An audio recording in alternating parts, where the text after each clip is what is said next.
Ladies and gentlemen, welcome back to Driven Wild. Today we are talking about user testing gig review. So one of the many things that I constantly say on this channel is that you should diversify your gig portfolio and have as many streams of income as possible. And not too long ago, I stumbled upon Usertesting.com. So with that said, I actually want to go over what Usertesting.com is, what they tell you about themselves, how it actually is for gig workers, and everything in between. But before we do that, let's go over a disclaimer. The content of this video does not contain and is never intended to be legal, business, financial, tax, or health advice of any kind. This video is for entertainment purposes only. It is advised that you conduct your own research and consult with qualified professionals before you apply anything you find online. I also want to be clear that I cannot go over the specifics of each task for legal purposes, but I will cover as much as I can so you can make the best possible decision for yourself as you can. But let's start with the obvious question. What is user testing? User testing is similar to your average survey website, where they want to find very specific people to complete the tests for them. Unlike survey sites, however, they require a little bit more than simply asking questions. They need you to literally test things about their app, their website, their program, and they want you to record how you interact with them. They're never going to tell you what they're looking for specifically for obvious reasons, but they will guide you through a series of steps and ask you about your experiences. Requirements for user testing. In order to be a contributor for user testing, you need to certify that you are at least 18 years old. You'll provide us with an accurate and up-to-date profile. So basically, they're going to ask you to build up a profile about yourself based on occupation and other personal data. You're going to create only one account, so it's not like you can have multiple accounts on user testing. You won't allow anyone else to use your account. Your account is yours and yours only. So it's not like you can tell your friend to do tests for you. That doesn't make sense. And you won't take any tests while traveling outside of the country listed in your profile. This one honestly doesn't make too much sense to me because I figure it doesn't matter where you are as long as you're doing the work, but I guess who am I to judge, right? For actually taking tests on user testing, you'll honestly answer screener questions and you won't accept tests when you don't meet the requirements. They're going to ask you very niche questions that most people aren't able to answer unless they fit within those niche subjects. So don't try to skirt the system and pretend you're somebody you're not just to get a good payday. You won't directly communicate with customers outside of user testing or solicit work from them. So let's say you do a test for Sally in company A. Don't contact Sally outside of work. Don't contact Sally outside of user testing. Don't try to ask her out on a date. Don't try to get a job from them. Just do the task. But honestly, I have never really seen an opportunity to do that. But if you do, just don't. You'll make sure that your feedback and video recordings are appropriate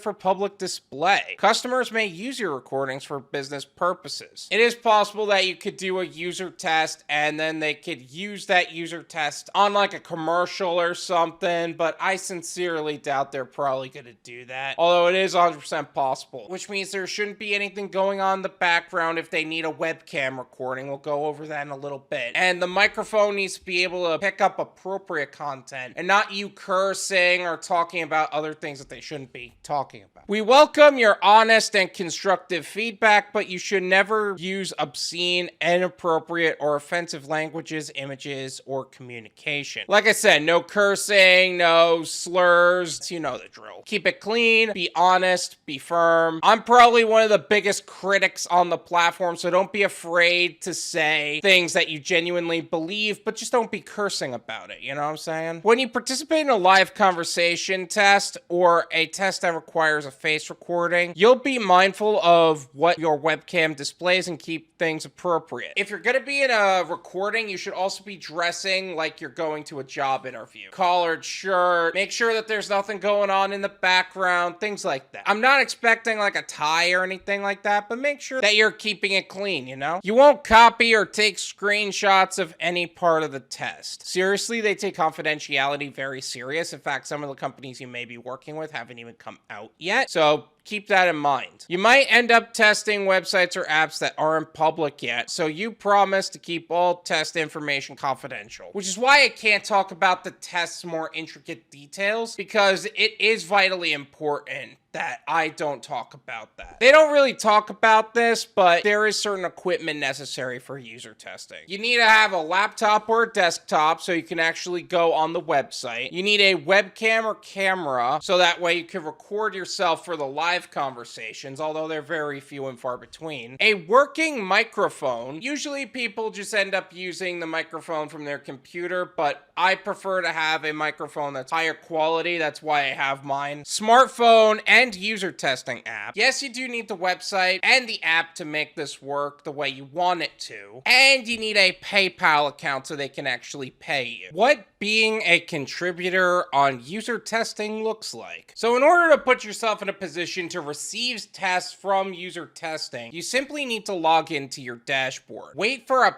from the website, and then you're going to receive a short qualification quiz to see if you even qualify for those tests. If you don't qualify, you'll be notified immediately, and you're just going to move on to the next one. Hopefully there is a next one. If you do, you're going to be shifted into a 15-minute test waiting period where you will have the chance to get ready to start the test. Most people only need about 2 to 3 minutes of that 15-minute waiting test period, and honestly, you don't have to use all of it. As soon as you're ready, you just start. In most cases, you're gonna have to consistently talk into the microphone because you're being recorded, and you gotta do that for the duration of the test if you actually want to get paid. You gotta keep yapping at the very least. Honestly, this was too good of a fit for me.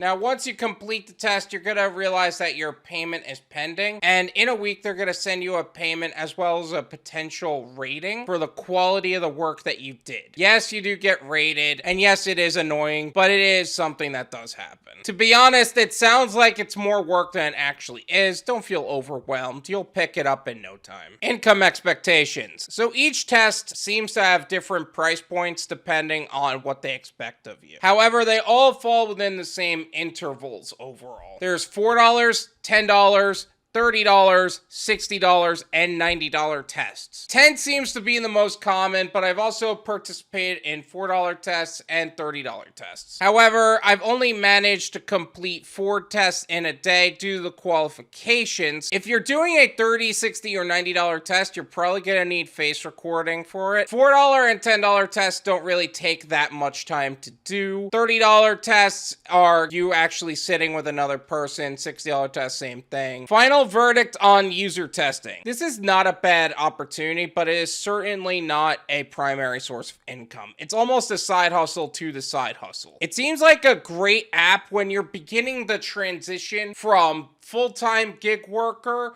being your primary source of income to beginning a new work from home business. And you could use this extra source of income while working from home. However, I would not call this a consistent income enough to sustain a lifestyle. More like if you have the opportunity to complete a test or two, you can use this to fill in the gaps that you're not completing in a single day with food delivery or whatever your exit strategy may or may not be. More like add to an existing gig portfolio or business income that you already have available to you. Now, let me ask you, have you tried user testing before? Did I miss anything about user testing that I did not mention in this video that I'm legally able to answer? Let me know in the comments. Let's make sure everybody is perfectly ready to use usertesting.com so that way they can have an extra gig added into their gig portfolio. Thank you so much for watching. I really appreciate it. As always, make sure to hit the like button, subscribe if you're new, and I'll see you guys next time.